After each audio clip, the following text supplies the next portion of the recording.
할렐루야. 한 주간 평안하셨습니까?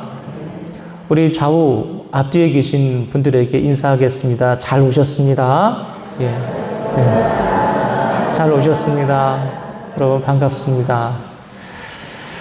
예. 오늘 예배 가운데는 그동안 뵙지 못한 분들도 함께 예배에 참석하셨습니다. 우리 같이 함께 예배를 드리는 예배자로서 환영하고 또 하나님께서 동일하게 은혜 베풀어 주시기를 소원합니다. 예. 오늘은 성령 강림 주일입니다. 예수님께서 부활하신 후에 제자들이 보시는 가운데 하늘로 올라가셨습니다. 하늘에 오르시기 전에 예수님께서는 제자들에게 약속한 성령이 너희에게 임할 때까지 예루살렘을 떠나지 말라 말씀하셨습니다. 제자들은 성령이 어떻게 임하는지 전혀 모르는 상황에서 그 어떤 정보도 알지 못한 채 예수님께서 약속한 성령이 임할 때까지 요한 마가라는 사람의 집에 머물러 매일같이 이렇게 예배하며 기도 모임을 가졌습니다. 요한 마가는 훗날 사도 바울과 전도 여행을 떠났던 젊은이이기도 합니다. 그들이 기도했던 마가의 다락방은 일종의 옥상입니다. 당시 유대인들의 가옥은 단층 구조의 옥상이 있고 옥상 위에 가리개만 해놓은 밀폐되지 않는 개방된 모양이었습니다. 따라서 마가의 다락방에 모인 120명의 기도 소리는 인근 가옥과 마을에 그대로 전달되었을 것입니다. 그렇게 온전히 기도에 집중하고 있을 때 놀라운 일이 벌어집니다. 오늘 본문 1절에서 4절 말씀을 다 함께 읽어보도록 하겠습니다. 읽겠습니다. 오순절 날이 이미 이름에 그들이 다 같이 한 곳에 모였더니 호련히 하늘로부터 급하고 강한 바람 같은 소리가 있어 그들이 앉은 온 집에 가득하며 마치 불의 혀처럼 갈라지는 것들이 그들에게 보여 각 사람 위에 하나씩 임하여 있더니 그들이 다 성령의 충만함을 받고 성령이 말하게 하심을 따라 다른 언어들로 말하기를 시작하니라. 아멘. 제자들이 기도하던 건물 옥상 안으로 갑작스럽게 급하고 강한 바람, 즉 돌풍이 밀어 닥쳤습니다. 그와 동시에 불꽃 현상이 나타나서 기도하는 이들의 머리 위에 머물러 환하게 타올랐습니다. 사도행전의 저자인 누가가 이 현상을 성령의 충만이라고 표현했습니다. 이 성령의 충만 현상이 일어나자 기도하던 모든 이들의 입에서 온갖 민족의 언어가 쏟아져 나오기 시작했습니다. 참고로 여러분, 기도하던 그들은 모두 유대인 현지인이었습니다. 성령 충만을 받은 120명의 제자들이 다양한 외국어로 기도를 하기 시작하자 개방된 옥상에서 기도하던 이들의 소리가 신경 쓰이던 마을 주민들이 가장 먼저 놀랐습니다. 그리고 더불어서 오순절 절기를 지키기 위해서 예루살렘을 찾은 디아스포라 유대인들, 즉 해외 거주 유대인들에게도 이 소리들이 들려지면서 그야말로 일대 소동이 벌어졌습니다. 어떻게 유대 땅을 벗어난 적이 없는 현지 유대인들이, 그것도 교육 수준도 높지 않은 120명의 유대 하층민들의 입에서 저토록 유창한 각국의 언어가 쏟아져 나올 수 있을까? 이것이 신약 성경에 나오는 성령 충만의 역사를 통한 첫 번째 은사, 최초의 방언이었습니다. 성도 여러분, 그리스도인들이 신앙생활 가운데 가장 큰 의문과 오해를 불러오게 하는 문제가 바로 이 성령 충만입니다. 모든 그리스도인들은 예수 그리스도의 천국 복음을 받아들이고 회개를 통해서 죄 용서를 받을 때 성령의 충만함을 경험합니다. 때문에 성령이 우리 안에 거하시는 것은 그리스도인의 증명이자 또한 특권이기도 합니다. 그런데 생각보다 많은 그리스도인들은 이 성령의 존재에 대해서 알면서도 막상 임재나 충만을 실감하지는 못합니다. 더 나아가서 오늘 본문 사도행전 2장과 같은 바람과 불 같은 놀라운 기사를 경험한다거나 방언이라는 신비한 현상에 대해서는 의문점도 가지고 있고 거부감도 가지고 있는 분들이 계십니다. 어떤 사람이 이런 경험이 신앙생활에 반드시 필요하다고 주장하지만 또 많은 사람들은 이런 경험이 신앙생활에 필수적인 것은 아니다 라고 말하고 있습니다. 그러나 여러분, 확실한 것은 사도 바울 선생은 우리 그리스도인들에게 있어서 성령 하나님을 경험하고 성령 충만을 통해서 성령님의 인도함을 받는 것만큼 신앙생활에 중요한 핵심이 없다, 그렇게 우리에게 말씀하고 있습니다. 그래서 사도 바울은 모든 성도들에게 너희는 성령 충만을 받으라, 이렇게 선포하고 있습니다. 그리고 당시 자생하던 교회들에게도 너희가 믿을 때에 성령을 받았느냐, 이렇게 묻기도 했습니다. 또한 누가는 사도행전을 통해서 하나님의 일꾼의 자격이 성령과 지혜가 충만하여 칭찬받는 사람이어야 한다, 그렇게 말했습니다. 즉 교회는, 하나님의 나라는 이 성령의 경험, 성령의 충만함이 없이는 결코 성립이 될 수 없는 것입니다. 즉 하나님의 일은 단순한 열심이 아닌 성령 충만해야 감당할 수 있다는 겁니다. 여러분, 교회를 열심히 하는 분들이 계십니다. 그런데 왜 상처 입고, 왜 아파하고, 왜 삐거덕거립니까? 성령 충만함으로 하는 것이 아니라 사람의 의지로 그 일을 감당하기 때문입니다. 그렇다면 여러분은 성령 충만하십니까? 오늘 한국교회의 위기는 도덕성의 문제도 정치 진영화의 문제도 아닙니다. 바로 이 성령 충만을 경험하지 못하는 성도와 교회의 문제인 것입니다. 그렇다면 여러분, 성령 충만이란 무엇일까요? 이 성령 충만을 헬라어 원어로 하면 충만이라는 말은 플레스데이스, 이 플레스데이스는 채우다, 가득하게 하다라는 동사의 변형으로 그릇에 물이 가득해서 철철 넘치는 움직임을 가리킵니다. 즉 성령 충만은 사람의 마음속에 거룩하신 하나님의 영이 가득히 넘친다라는 의미입니다. 이 성령 충만은 사실 예수님께서 세상에 오시기 전부터 이미 사용된 용어입니다. 예수님의 길을 예비하러 먼저 이 땅에 왔던 세례 요한은 어머니 뱃속에서부터 성령의 충만함을 받았다라고 누가복음 1장 15절은 증언하고 있습니다. 또한 그 누구보다도 예수님 자신이 성령 충만하셨다는 사실이 우리에게 의미 있고 중요한 것입니다. 예수님께서 성령의 충만함을 입어 요단강에서 돌아오사 광야에서 40일 동안 성령에게 이끌리시며, 누가복음 4장 1절의 증언입니다. 예수께서는 성령의 충만함을 받고야 비로소 이 세상에서 메시아로서 활동을 하셨습니다. 그리고 오늘 본문 사도행전에 나타난 것처럼 마가의 다락방에서 성령 충만함을 경험한 제자들은 예루살렘뿐만이 아니라 유대와 사마리아를 넘어 온 세계에 흩어져 복음을 전하고 곳곳에 주님의 교회들을 세워갔습니다. 이를 통해서 우리가 알 수 있는 사실은 여러분 무엇입니까? 성령 충만이란 성도의 마음 가운데 하나님께서 간절히 바라고 원하시는 하나님의 소원들로 가득 차 있는 것입니다. 여러분, 성령 충만은 감정적 고양이 아닙니다. 흥분이 아닙니다. 성령 충만을 받으면 뭐든지 할 수 있다는 자신감이 생기는 그런 종류의 것들이 아닙니다. 바로 하나님의 소원이 나의 소원으로 가득 차버리는 것, 그게 성령 충만입니다. 그래서 빌립보서 2장 13절은 말합니다. 함께 읽어보시겠습니다. 읽겠습니다. 너희 안에 행하시는 이는, 함께 읽겠습니다. 시작. 너희 안에서 행하시는 이는 하나님이시니 자기의 기쁘신 뜻을 위하여 너희에게 소원을 두고 행하게 하시나니. 아멘. 무엇을 두신다고요?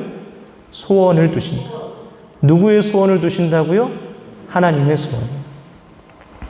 하나님의 소원이 내 소원이 되어버리는 것, 그것이 바로 성령 충만이란, 이심전심이라는 말이 있습니다. 내 마음이 곧 내 마음인 것, 하나님의 마음이 내 마음이 되어버리는 것, 이것이 바로 성령 충만인 것입니다.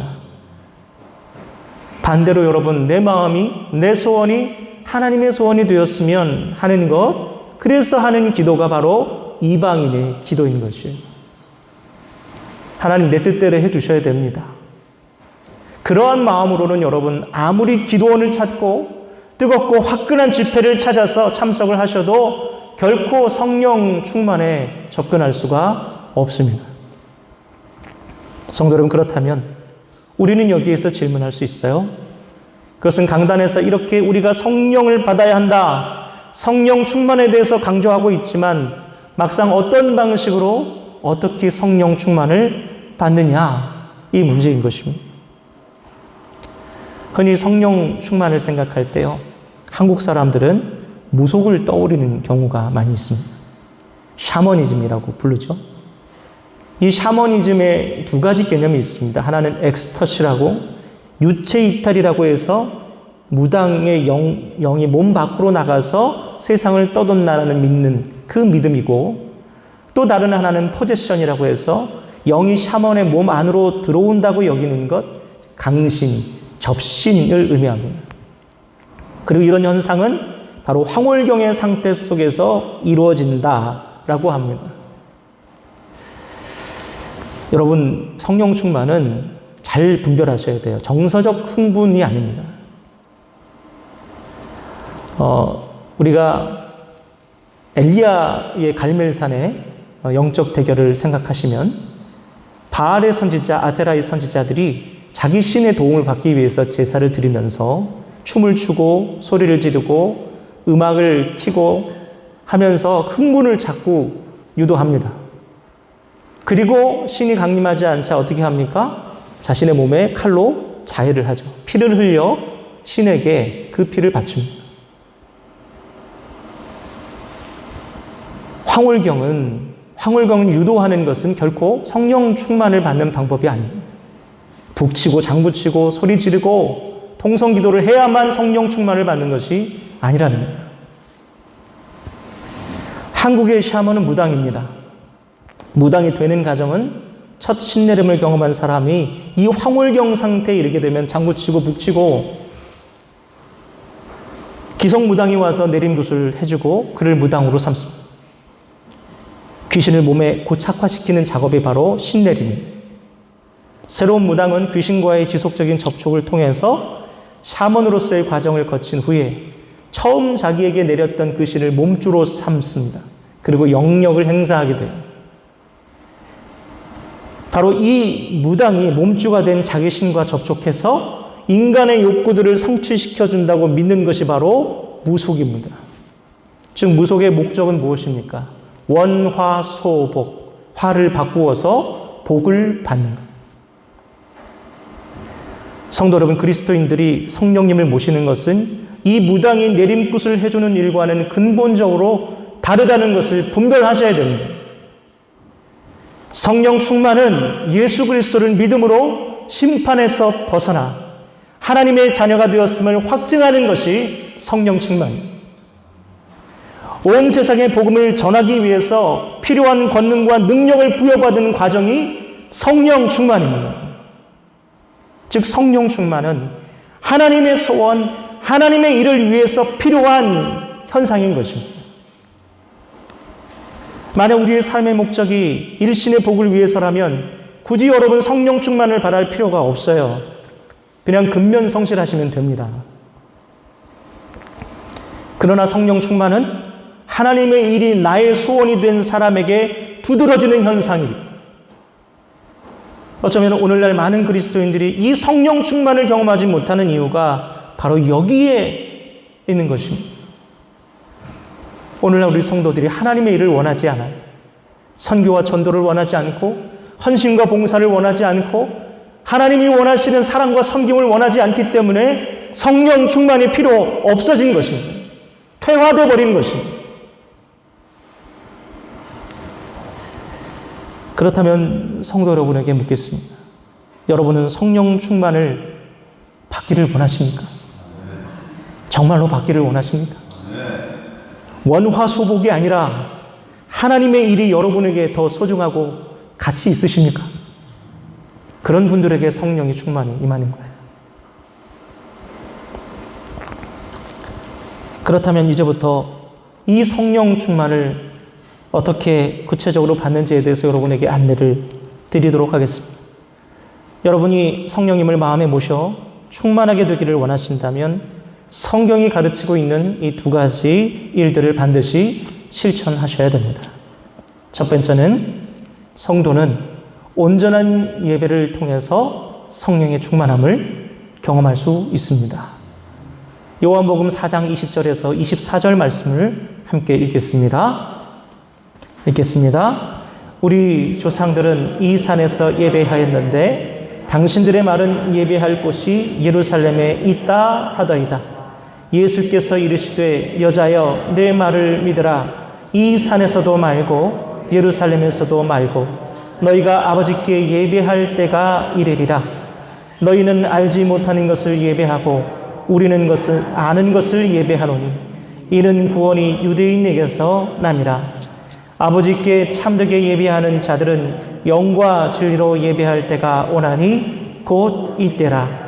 아버지께서는 자기에게 이렇게 예배하는 자들을 찾으시느니라. 하나님은 영이시니 예배하는 자가 영과 진리로 예배할지니라. 아멘. 다윗이 세운 통일왕국 이스라엘이 솔로몬의 아들 르호보암 때에 남과 북으로 분단이 됩니다. 북왕국 이스라엘은 사마리아에 제단을 쌓고 하나님께 예배를 드렸고 남왕국 유다는 예루살렘의 성전에서 하나님께 예배를 드렸습니다. 이후에 어디에서 드리는 예배가 진짜 예배인가?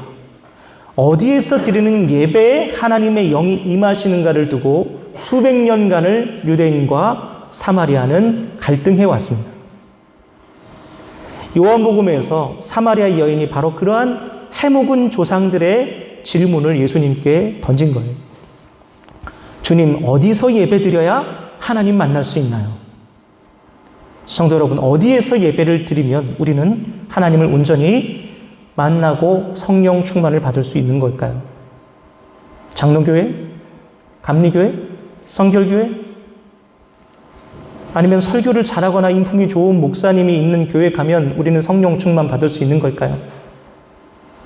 잘 조직되어 있고 기관들과 교회 학교들이 정비된 곳에 가면 우리는 저절로 성령 충만을 받을 수 있게 될까요?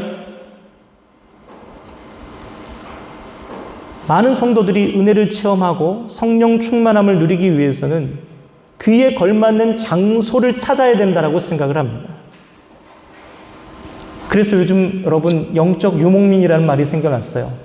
더 좋은 곳, 더 메시지가 잘 들리는 곳으로 여기저기 떠돌아 찾아다닌다고 해서 영적 유목민이. 그러나 여러분 예수님께서는 그러한 질문은 그 자체가 오류라고 말씀하십니다. 예수님께서는 예배에서 중요한 것은 장소가 아니라 시간이다. 즉 때라고 말씀하시는. 성도 여러분, 예배는 때가 핵심입니다. 시간이 핵심. 시간을 그리스어로 카이로스라고 합니다. 그런데 이것은 시간이라는 의미도 있지만 기회, 찬스라는 의미도 있어요. 무슨 찬스입니까? 하나님을 경험할 찬스. 카이로스는 하나님의 시간, 하나님께서 정하신 하나님의 때를 의미합니다. 또한 하나님을 만날 때를 의미하는, 성도에게 이 예배의 시간이 중요한 것은 단순히 이것이 정해진 시간 약속이기 때문이 아니에요. 그것이 바로 하나님의 시간, 하나님의 때이기 때문이에요. 고린도후서 6장 2절 말씀을 함께 읽어볼까요?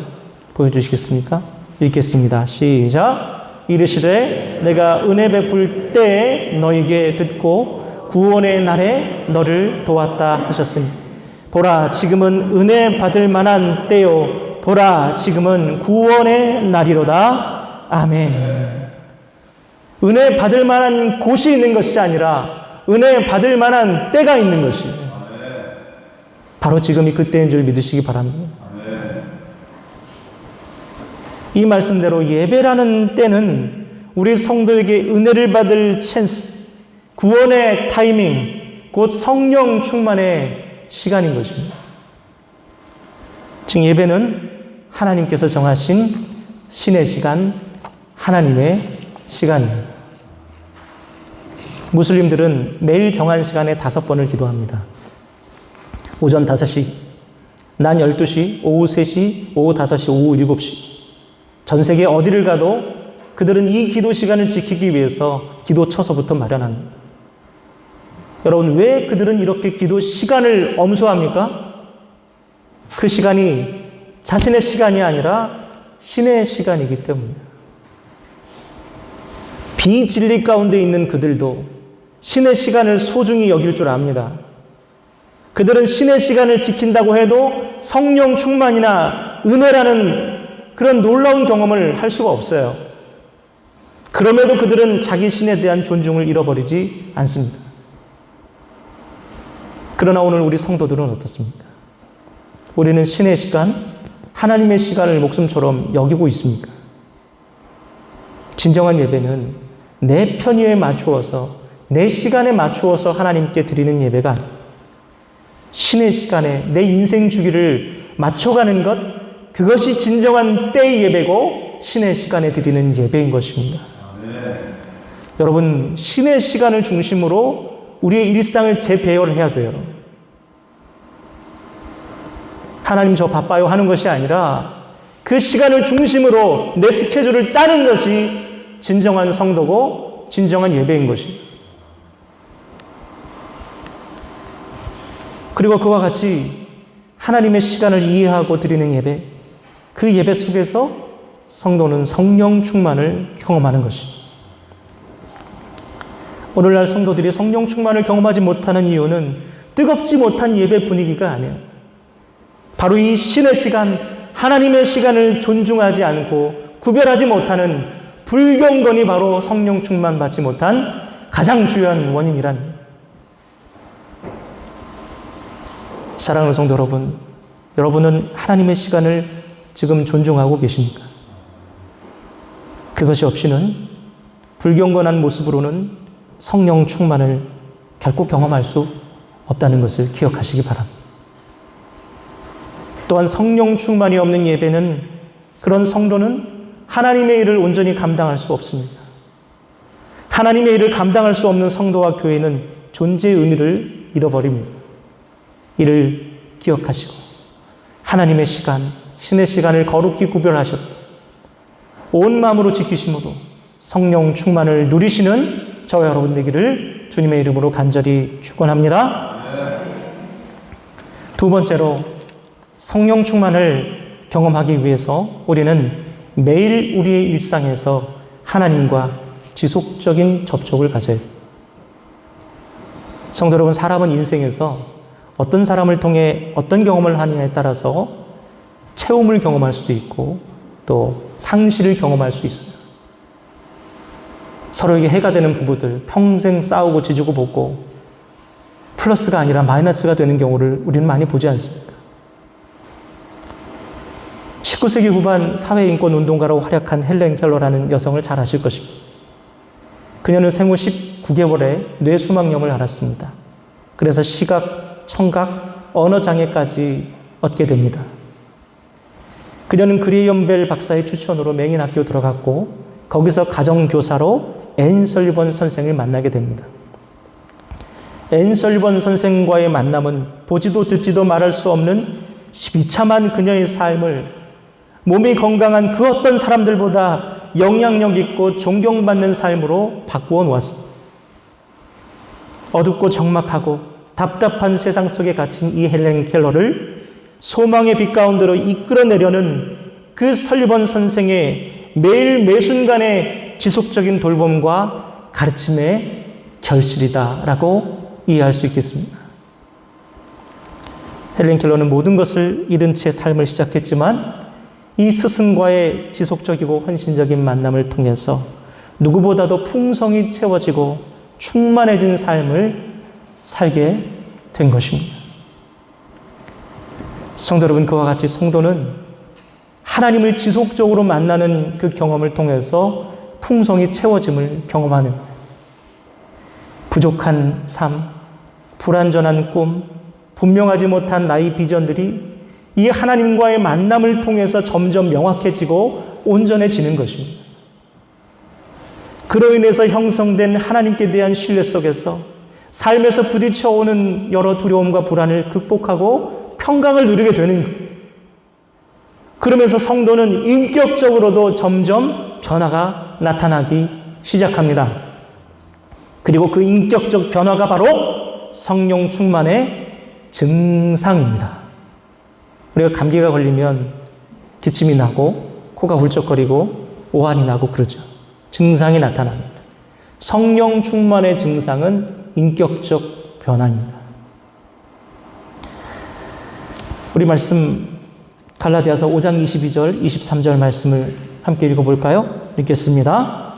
오직 성령의 열매는 사랑과 희락과 화평과 오래 참음과 자비와 양성과 충성과 온유와 절제니 이 같은 것을 금지할 법이 없느니라. 아멘. 이 갈라디아서의 말씀대로 하나님과의 지속적인 만남을 가지는 사람의 가장 두드러진 증상은 바로 그에게서 인격적으로 긍정적인 변화가 나타나기 시작한다는 거예요. 이전보다 더 너그러워진다든지, 덜 짜증스러워 한다든지, 시비와 다툼을 피한다든지, 남을 비난하거나 거짓말을 자제하고 진정성 있는 삶을 추구해 보려고 노력한다든지 하는 그러한 경향이 그 삶 속에서 성령 충만의 영향으로 나타나기 시작하는 바로 성령의 열매다. 따라서 여러분, 하나님과의 잦은 만남, 잦은 접촉만큼 성령 충만에 있어서 가장 확실한 방법은 또 없습니다. 모세가 시나산에 올라가서 40일을 금식하며 하나님과 함께 있다가 산을 내려왔을 때 그의 얼굴에 한동안 하나님의 영광의 광채가 머물렀습니다. 여러분, 이게 바로 성령 충만입니다. 하나님과 가까이 있어서 하나님께 영향을 받는 것. 때문에 성도에게 지속적이고 규칙적인 경건 생활은 반드시 필수적입니다. 만약 여러분이 일상 가운데서 하나님과 따로이 정한 경건의 시간이 없다면, 그분과 교제하고 소통하고 있지 않다면 성령의 충만 절대로 경험할 수 없습니다. 나는 왜 예전 같지 않지? 왜 예배를 드려도 무덤덤하지? 일상 가운데 주님과 교제하고 계시냐? 성령 충만, 신앙생활 수십 년에 집사, 권사, 장로가 되셔도 없을 수 있어요. 어떤 분은 제게 속상하셔서 그런 말씀을 하십니다. 어떻게 저분은 중직자이신데 저런 식으로 말하고 행동할 수 있냐? 그러면 저는 어떻게 말할 수가 없어요. 그러게 말입니다. 그런데 그럴 수가 있다고요, 여러분. 수십 년 신앙생활에 직분까지 받았어도, 심지어 그가 목회자일지라도 하나님과의 지속적인 만남을 통해서 지금 이 순간 성령 충만을 누리고 있지 못한다면 그 인격의 그 삶에 변화가 나타나질 않아요. 그래서 그럴 수 있습니다, 여러분. 사랑하는 성도 여러분, 예배자 여러분, 성령 충만은 열정적이고 뜨거운 집회에 참석하고 영감 있고 감동적인 말씀을 들어서 나타나는 감격이나 감동의 현상이 아니라는 것 여러분 기억하시기 바라요. 하나님과 개인적이고 지속적인 만남을 통해서 하나님께 만져지고 고쳐지고 회복되어지는 과정이 바로 성령 충만이에요. 이를 기억하시고 매일 매 순간 하나님과 온전한 교제의 시간을 통해서 채워짐을 누리시는 저와 여러분 되기를 주님의 이름으로 간절히 축원합니다. 오늘 하나님의 때를 구별하셔서 그 신의 시간, 하나님의 시간을 거룩하게 존중하심으로 성령 충만함을 입으시는 여러분 되기를 바랍니다. 그리고 또 한 가지, 하나님과 일상 가운데 지속적인 교제를 통해서 그 하나님께서 주시는 충만함을 경험하시는 여러분 되기를 그래서 하나님의 일을 온전히 감당하시고 땅끝까지 복음 전하러 나가실 수 있는 성령 충만한 주의 성도 되시기를 주님의 이름으로 간절히 축원합니다. 기도하겠습니다. 하나님 아버지 감사합니다. 성령 강림 주일을 맞이하여 성령의 충만이 무엇인지를 깨닫습니다. 원하소고 재앙이 피하여 가기를 원하고 복을 받기를 원하는 마음으로 하나님께 나아가는 자에게 성령 충만이 있는 것이 아니라 하나님의 소원을 내 소원으로 품기를 원하는 자에게 성령 충만이 있다는 것을 다시 한번 기억하게 하여 주시옵소서. 그러한 성령 충만으로 하나님께서 원하시는 일들을 마음껏 이루어가는 주의 성도들 될 수 있도록 인도하여 주시옵소서. 하나님의 시간을 구별하고 또 하나님과 지속적인 만남을 통하여 채워짐으로 주님께서 원하시는 놀라운 복음 전파 일들을 우리 성도들이 감당하는 놀라운 역사가 일어날 수 있도록 우리 서화종안교회를 축복하시고 예배하는 모든 예배자들을 축복하여 주시옵소서. 예수님의 이름으로 기도드립니다. 아멘.